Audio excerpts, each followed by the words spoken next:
todas as coisas acontecem no tempo de Deus, você já sabe, mas será que você entende isso? Que a sua fé precisa sustentar o milagre, você também sabe, mas será que você consegue entender isso? Em Lucas 1 nós lemos duas revelações que foram entregues a duas pessoas diferentes pelo mesmo anjo. O nome desse anjo era Gabriel, é Gabriel.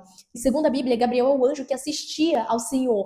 E em Lucas 1 nós lemos que esse anjo primeiramente foi até Zacarias. Zacarias, esposo de Isabel, tanto um quanto o outro de idade avançada. A sua esposa era estéril. Contudo, o anjo do Senhor veio até ele e revelou que a sua mulher daria à luz um menino que seria cheio do Espírito Santo já desde o ventre, que não colocaria bebida pesada, bebida alcoólica na sua boca. Esse menino futuramente seria João Batista. Diante dessa revelação que o anjo fez a Zacarias, Zacarias disse: mas como assim? Já sou eu de idade avançada. Pela sua falta de fé, pela sua dúvida a respeito daquilo que o Senhor estava declarando por meio do anjo, o mesmo disse a Zacarias: porque duvidastes, ficarás mudo até que sejam dados todos esses acontecimentos. Então, de primeira, quando nós lemos essa revelação, nós já entendemos que é pior a falta de crença, a falta de credibilidade na palavra, nas declarações, das promessas do Pai, naquilo que ele te entrega, do que a morte. Porque Paulo matou muitos cristãos. Paulo censurou muitos cristãos. Contudo, ele não foi emudecido pelo Senhor. Porque Paulo, quando recebeu uma palavra do Senhor, quando o Senhor se revelou a Paulo, ele se agarrou firmemente e caminhou em Cristo. A pessoa que antes tirava a vida de quem pregava Cristo, decidiu caminhar com Cristo, ele se agarrou firmemente. Muitos recebem a revelação do Senhor, mas não são todos que permanecem após receber essa revelação. Logo, é pior a falta de credibilidade na palavra dele do que a morte. Porque aquele que matava quem caminhava com Deus, passou a falar, a pregar Deus. Mas aquele que já tinha uma vida com Deus, falando de Zacarias agora, aquele que já tinha uma vida com Deus, aquele que já era de idade madura, aquele que estava sendo convertido a sacerdote no templo. E quando se fala sendo convertido a sacerdote, a gente deduz o quê? Que é uma pessoa de maturidade, não só aqui na terra, assim, maturidade, assim, falando humanamente, mas maturidade espiritual. Então, quando a gente vê alguém sendo convertido a sacerdote de idade avançada, a gente deduz que em todas as áreas essa pessoa já tem uma certa maturidade, essa pessoa já é madura. Contudo, apesar da maturidade de Zacarias, ele não conseguia entender, ele sabia que Deus era capaz de todas as coisas, mas ele não conseguiu entender a promessa que estava sendo entregue nas suas mãos, a promessa que estava sendo declarada. E por isso o anjo declarou sobre sua vida: até que todas essas coisas aconteçam, tu ficarás mudo. E uns versículos abaixo, isso aqui foi em 1 Lucas 15 adiante.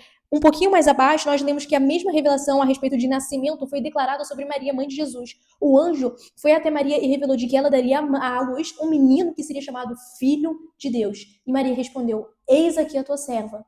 Uma adolescente de provavelmente menos maturidade conseguia entender o chamado do Senhor, conseguia entender o que o Senhor estava depositando nas suas mãos, o que o Senhor estava declarando sua vida. Mas um homem de idade avançada não conseguiu entender isso. Além de tudo isso, nós conseguimos entender visivelmente, o Senhor nos revela através dessas duas revelações que ele fez tanto a Zacarias quanto a Maria, que existe um tempo para todas as coisas. Para cada promessa que o Senhor estabelece na sua vida, mesmo antes dela ser entregue a você, ele já estabelece um tempo. Para cada promessa estabelecida, é também estabelecido um tempo. E esse tempo é necessário, porque para vir o tempo de Jesus foi necessário o tempo de João Batista. João Batista aqui diz que ele ganharia muitas almas para Jesus quando o anjo vai até Zacarias e revela que o seu filho, o filho que a sua esposa daria à luz, iria ganhar imensas almas para Jesus. Não estamos falando somente de ganhar almas, somente do evangelista. Estamos falando daquele que ia anunciar, daquele que anunciou a vinda do Cordeiro de Deus. Portanto, foi necessário o tempo de João para que fosse chegado o tempo de Jesus. Pois foi João Batista quem abriu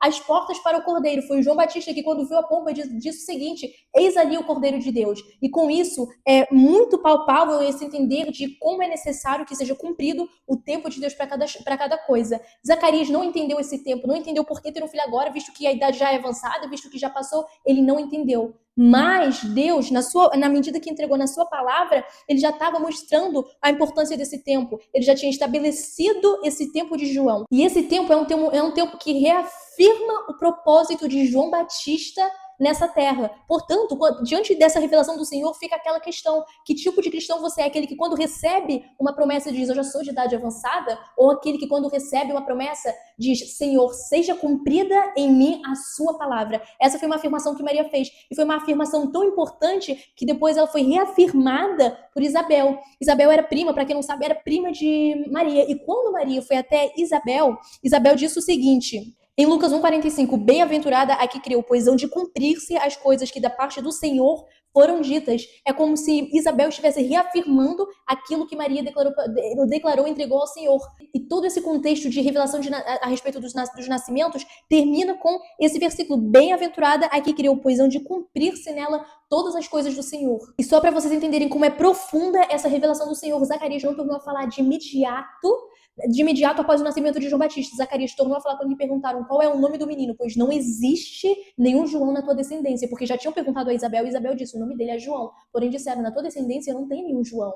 Então perguntaram a Zacarias. Quando Zacarias pegou numa tábua para escrever o nome João, o nome da sua promessa, aí a voz tornou a ele. E daí adiante, Zacarias começou a pregar uma fé viva. Aquele que antes era mudo pela sua falta de fé começou a pregar uma fé viva. Portanto, cabe a nós essa decisão de que tipo de fé há dentro de você. A fé que repara nas circunstâncias ou a fé que repara em quem está lhe entregando essa promessa.